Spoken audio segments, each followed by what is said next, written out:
So I'm going to step away from games for a little bit and talk about a streaming service that I've been using called BR Live, or Bleacher Report Live.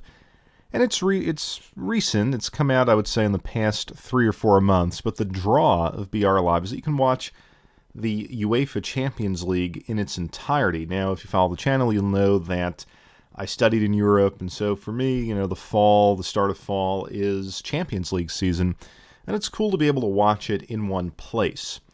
The app, or the service, however, is a little bit controversial because I know some of the Champions League games, at least, were always broadcast on Fox Sports.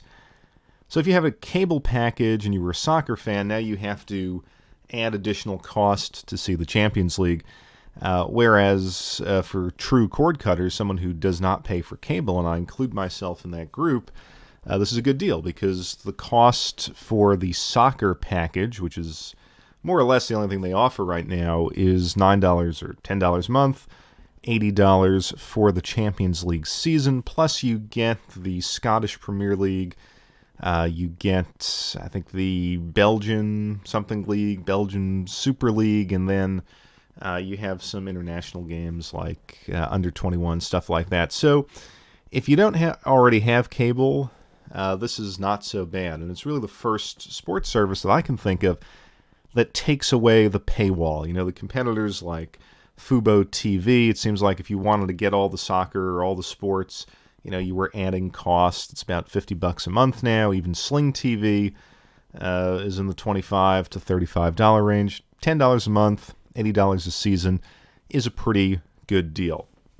So the question is, how is the video quality? You can see here, this is the interface on PC. I mostly use it on the Apple TV, not the newest Apple TV, but the sort of Apple TV that came out maybe 3 or 4 years ago, and the quality is good. I don't have a way to test the FPS.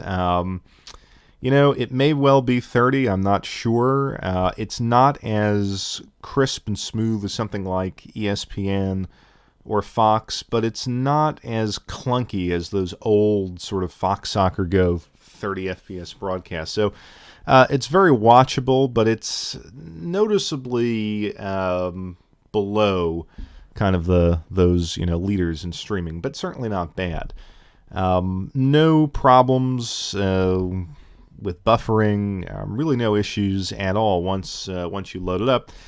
My only complaint, and you could see here, it will list sort of all the sporting events of the day. Now, a lot of these you can't watch because it's not it's not on the service, but they'll send you to ESPN, wherever these at this point college football games are being played.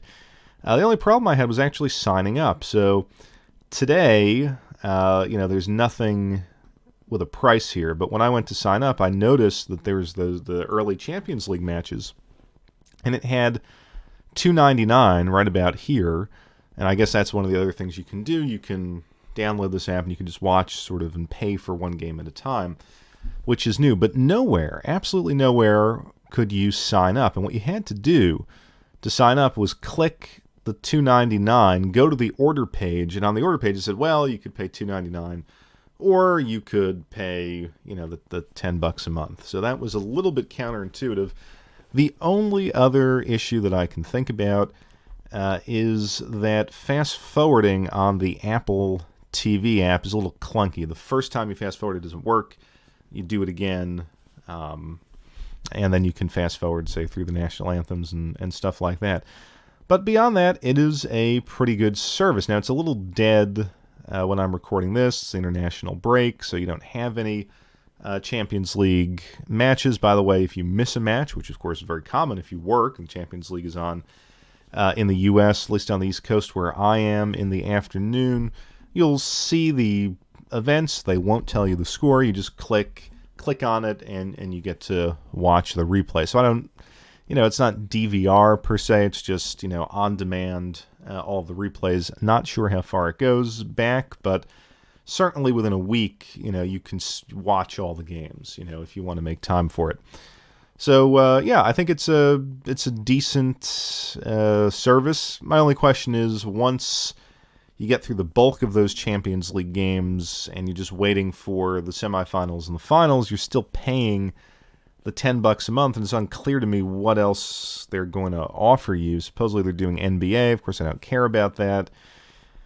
I don't know that a lot of soccer fans or European soccer fans are also basketball fans. Maybe I'm wrong about that, but there's once the soccer is over, not a lot to watch. And they do arm wrestling and they have some gaming stuff, some tournaments, but ultimately there's no other marquee product on there. So depending on when the bulk of the Champions League games die down, you may actually be better to just cancel it and pay for those 2 or 3 games. But we'll see what happens. Obviously, they're advertising this Tiger versus Phil thing, so maybe they'll have some more exclusive. So I think it's growing. It's, I think, the right idea. It's truly a la carte sports, which is what I think we need to really challenge the cable companies who just put sports behind a paywall and force you to order their services and buy a lot of stuff you don't want.